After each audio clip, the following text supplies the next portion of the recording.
এই viral AI ফটোগুলো কিভাবে বানানো হচ্ছে চলো তোমাদেরকে দেখিয়ে দিই। তো প্রথমে আমি প্লে স্টোর থেকে সার্চ করে নিলাম চ্যাটজিপিটি। তো চ্যাটজিপিটি ডাউনলোড করার পরে এখানে একটা প্লাস আইকন আছে, সেখানে তোমরা একবার ক্লিক করবে। তারপরে যে ফটো অপশান আছে সেখান থেকে তোমরা তোমাদের পছন্দ মতো ফটোগুলো নিয়ে নেবে।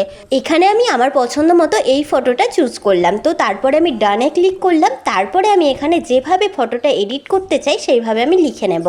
অবশ্যই তোমরা তোমাদের ফটোর সাথে মানানসই কিছু লিখবে যাতে ফটোটা দেখতে খুব সুন্দর লাগে। তো আমি এখান থেকে লিখে নিচ্ছি ব্যাকগ্রাউন্ড চেঞ্জ করে দাও পুকুর পাড়ে।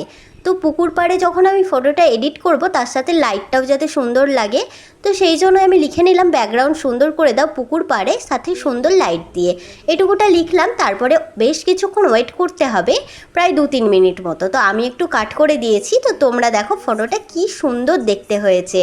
ফটোটা কিন্তু পুরো অরিজিনালের মতোই লাগছে। আর এই ড্রেসটা আমার ভীষণ পছন্দের, তাই আমি এটা এডিট করলাম। তো দেখো আগের ফটোর ব্যাকগ্রাউন্ডটা কীরকম ছিল আর এখনকারটা দেখো ভীষণ সুন্দর হয়েছে। তারপর যেটা সবচেয়ে গুরুত্বপূর্ণ সেটা কিন্তু এই তীর চিহ্নে ক্লিক করা, তবেই কিন্তু তোমার ফটোটা গ্যালারিতে যাবে, নাহলে কিন্তু সেভ হবে না।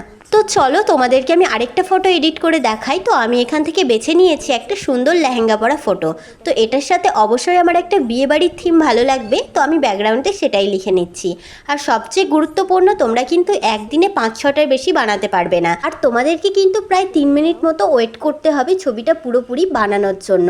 তো দেখো আমি এখানে লিখে নিলাম ব্যাকগ্রাউন্ড সুন্দর করে দাও একটা বিয়েবাড়ির থিম দিয়ে। তো ভিডিওটা যদি তোমাদের একটুও হেল্পফুল মনে হয় তবে অবশ্যই ভিডিওটাই লাইক করে পেজটা ফলো করে দিও। আর এই ফটোটার ফাইনাল রেজাল্টটা একবার দেখো, জাস্ট ওয়াও।